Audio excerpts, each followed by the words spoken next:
Bienvenue sur Code dans la vraie vie. Dans cette vidéo, nous allons un peu mettre en pratique les interfaces fonctionnelles, cette nouveauté de Java 8 qu'on avait déjà présentée dans la vidéo précédente. Voici comment est-ce que nous allons procéder. Tout d'abord, nous allons définir notre interface fonctionnelle qui est le message format, qui prend une chaîne et qui retourne une chaîne. Donc, ça va juste formater la chaîne qui est le message en entrée. Ensuite, on a une fonction qui s'appelle print message in format qui va juste prendre un message en fait et utiliser notre formateur pour afficher les messages en fait sous ces formats. Donc, toute l'optique de la vidéo serait surtout de définir les éléments nécessaires pour pouvoir utiliser notre interface fonctionnelle dans cette méthode-là. Sans plus tarder, passons directement dans l'environnement de développement. Nous voici dans l'environnement de développement. J'ai déjà défini en fait notre interface fonctionnelle qui est le formatage message. Ben, j'ai juste passé le nom de l'interface qu'on vient de voir en fait en français. Donc, bon, le prototype reste la même chose, ça retourne une chaîne et ça prend une chaîne. Donc, l'optique étant que ça prend un message et ça le formate tout simplement. Et on a notre méthode privée ici qui utilise notre interface fonctionnelle, le message formatage message. Ça prend un message et ça affiche ces messages en utilisant les formats, la logique de formatage qui serait passée ici.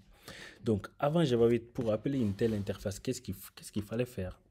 En fait, il fallait soit définir une implémentation de cette interface-là. Donc, par exemple, supposons qu'on voulait un formatage sous format JSON. Il fallait définir une classe qu'on va appeler JSON JSON message formatter. Et ces messages formateurs devraient implémenter en fait l'interface qu'on vient de voir là, formatage message, et redéfinir la méthode bien évidemment. Ensuite, il devrait faire le formatage à string format et sous format JSON message, on va dire 2 points, pourcentage, tout simplement, et nous retournons le message. Donc nous formatons en fait sous format JSON.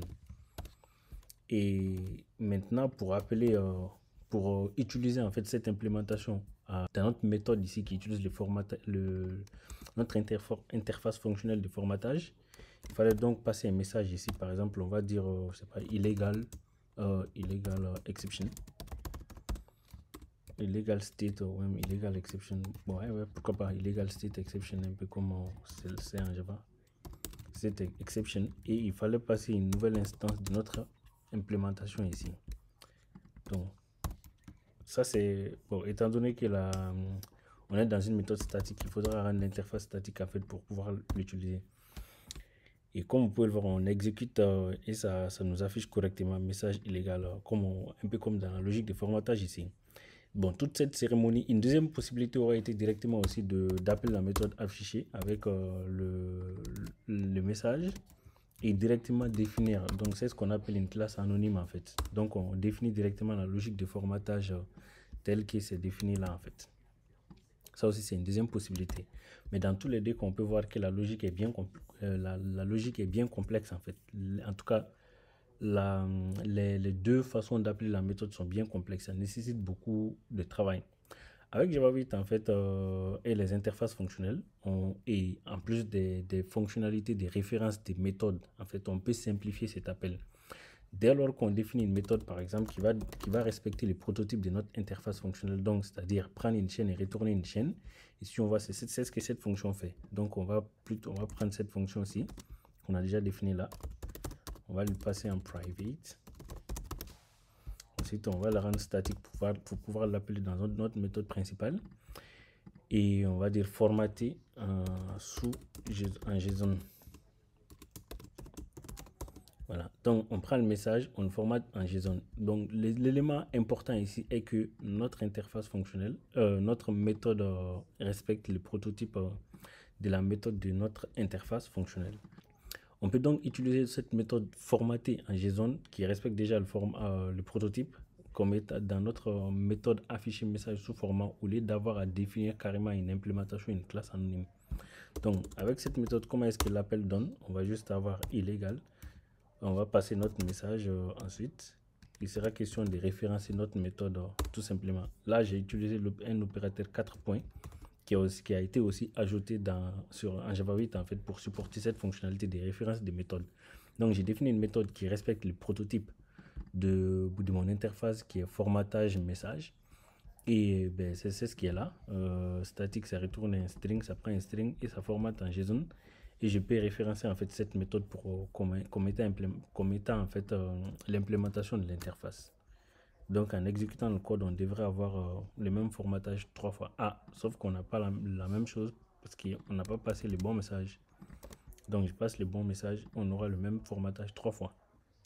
Voilà, parfait. Et ça, tout marche correctement. Maintenant, c'est ce qu'on appelle en fait la référence de méthode. On a utilisé une référence de méthode ici pour appeler notre interface. Il y a aussi la référence de constructeur. Ben, juste en guise d'exemple, même si ça n'a pas vraiment de valeur ajoutée, je vais quand même, je vais juste le faire pour montrer, pour démontrer le cas en fait. On peut utiliser des références de méthode ou même des références de constructeurs. Des références de constructeurs, ça veut dire qu'il faut avoir un constructeur qui respecte les mêmes prototypes que notre méthode que la méthode de notre interface fonctionnelle. Donc, un constructeur qui prend un string et qui retourne un string.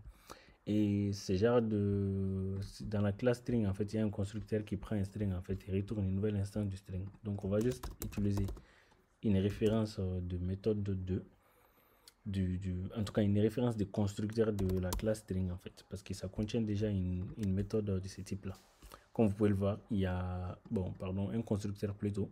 Le constructeur, en fait, il prend un string. Bon, étant donné que le constructeur retourne une instance de la classe, en fait, on se retrouve avec un string qui respecte déjà le prototype de notre interface. Donc, avec ces cas, on va juste avoir le message qui est affiché, quoi. Ça ne va pas le formater en quoi que ce soit. Comme vous pouvez le voir là. Donc, la différence est bien flagrante. Cette fonctionnalité, avec les interfaces fonctionnelles combinées avec les références de méthodes, simplifie grandement l'utilisation en fait des interfaces dans un contexte bien précis. Comme vous pouvez le voir, dans ce cas d'exemple, j'ai dû créer carrément une classe pour pouvoir appeler ma fonction, afficher message sous format. Et dans ce cas, j'ai dû implémenter une méthode carrément, j'ai dû créer une nouvelle implémentation anonyme pour pouvoir appeler la méthode. Et dans ces deux autres cas, déjà ma méthode qui a été créée là devient réutilisable, étant donné que c'est une méthode, on peut la référencer n'importe où. Et c'est simple d'utilisation aussi. C'est tout pour pour les cas d'utilisation, en fait, pour la mise en pratique des interfaces fonctionnelles. Rendez-vous dans une prochaine vidéo où nous allons un peu voir les expressions lambda qui va encore plus simplifier l'utilisation des interfaces fonctionnelles. Ciao!